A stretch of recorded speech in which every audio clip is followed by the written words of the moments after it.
Hey, what's going on, everyone? It's Kyle Henderson along with Andrew Bone. Commitment number 6 is in for the Alabama Crimson Tide. This time it's Ian Jackson out of Prattville, Alabama, here with Andrew Bone to break it all down. Bone, we're starting to get a little bit of momentum, another commitment in for the Crimson Tide. Yeah, I think Alabama fans are probably starting to get a little excited with all the commitments that have been happening the last few weeks, and it's not 20 or 15 commitments right now, but it's 6, and that's a good number for Alabama fans. It seems like we were just talking about one commitment a month ago, and now we're up to 6. So slowly but surely they're getting there, and they get a big in-state commitment today in Ian Jackson out of Prattville High School. Tremendous athlete, tremendous defensive athlete. Has played kind of all over the field. I mean, he's 6'2", about 215 pounds. Plays linebacker. Has played safety. He's even played a little bit of cornerback. So he's just a tremendous athlete. Somebody that Alabama extremely excited about.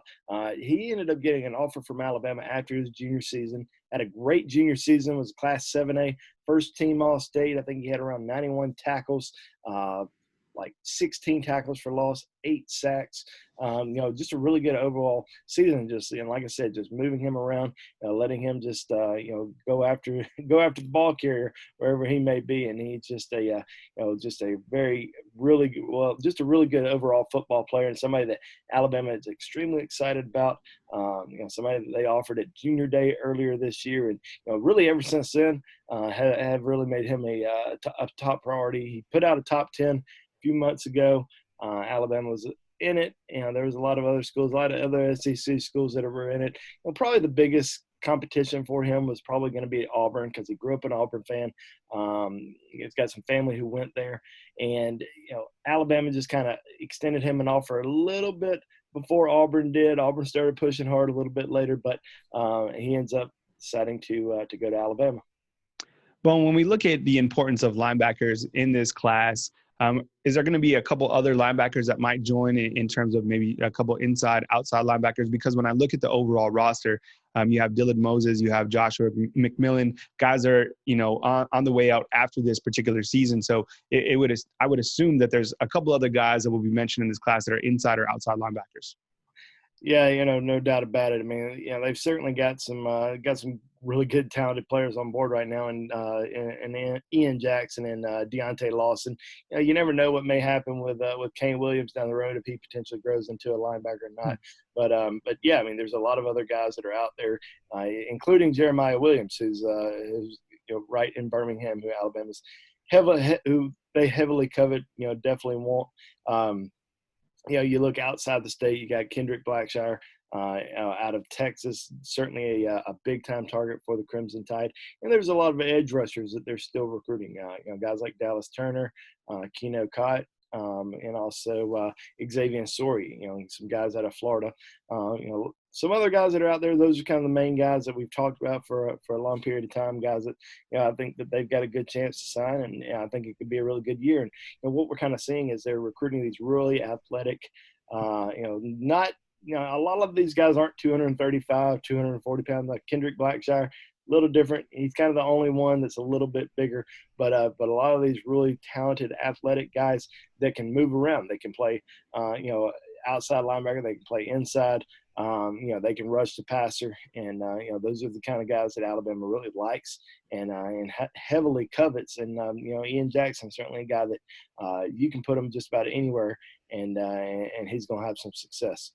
Well, let's talk about the importance of in-state recruiting. I mean, it's been a thing since Nick Saban has been at Alabama, and throughout the years, Nick Saban has made sure to take care of his own backyard.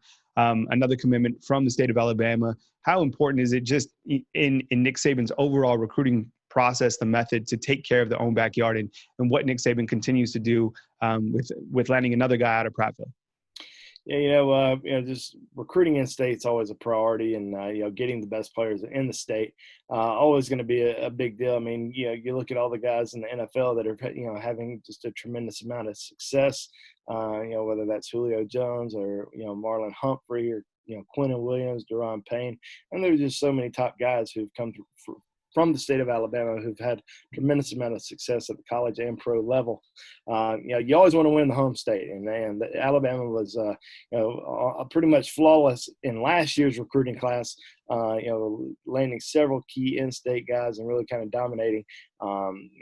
Pretty much has won the in-state recruiting battles throughout the last several years. They have missed on a few, but the majority of the time we see those guys end up at Alabama. This year's recruiting class, you got 3 in-state targets, 3 guys that are already committed that, were heavily coveted by a lot of other programs, and Ian Jackson, Deontay Lawson, and Quinn Barnes. Now, you still got some big names out there, some big targets. Obviously, Kool-Aid, JaQuincy McKinstry out of Pinson Valley. You still have Tim Keenan and Jeremiah Williams, both out of Ramsey High School. So those are some guys that you really need to try to close with, and try to pull in. And you pull those guys in, you've won the state in its recruiting battles. And we've seen some guys from Prattville down in Tuscaloosa through the years, and Alabama's always had some success there. Alabama fans will remember Nick Gentry, who had some success on the defensive line, especially in that national championship game against LSU several years back. Roman Harper, another superstar who came from Prattville High School, who's had a lot of success in the NFL. But yeah, I mean, this is certainly another top guy from Prattville High School. Prattville always produces, great players, and this guy's the next in line. And like I said earlier, he was Class 7A, first team All-State, so there's going to be a lot of attention on him during his senior season, and see how well he performs this upcoming year. Bone, let's talk the recruiting efforts from the coaching staff. Who spearheaded, getting Ian Jackson on board for the Crimson Tide? Yeah, well, Charles Kelly, has the recruiting area. He does such a great job. Has done such a great job over the course of the last 2 years, and obviously, Pete Golden, defensive coordinator, and Nick Saban all had a hand in it. Everybody, it was kind of a all hands on deck approach.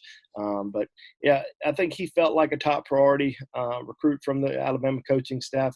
Really ever since he received that offer.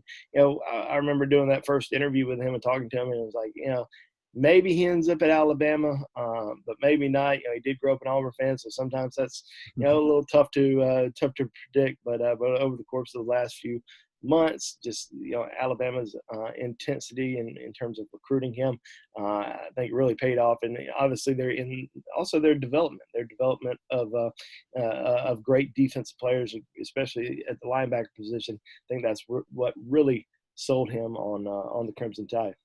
Bone, Alabama starting to pick up some momentum, up to 6 commitments now as we press towards the month of June.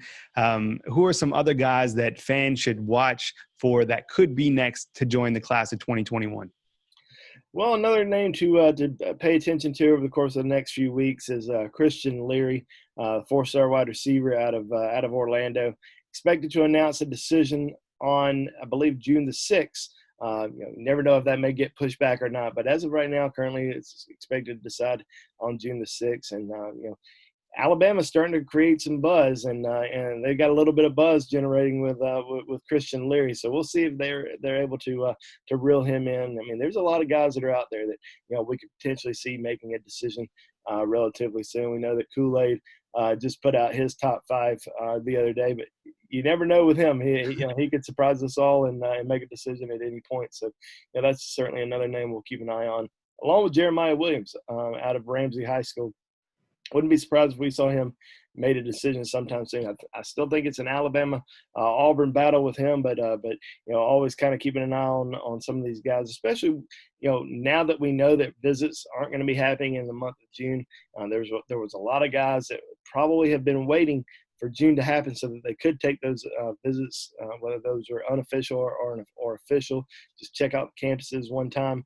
Now those visits aren't happening, so we might see more decisions happen than we were expecting. Great stuff, Bone. Another commitment for the Alabama Crimson Tide. To read more about Ian Jackson, go to BamaInsider.com. You want the recruiting nuggets? You want all the scoop? Go to BamaInsider.com. Free promo trial is 30 days. You get access to BamaInsider.com. The promo code is simply Roll Tide. You can also become a loyalty member club. Members, just hit the join button at the bottom of this video. Thanks for hitting the like and subscribe button. We'll catch you soon on the next commitment. For Andrew Bone and Kyle Henderson, we'll catch you soon at BamaInsider.com.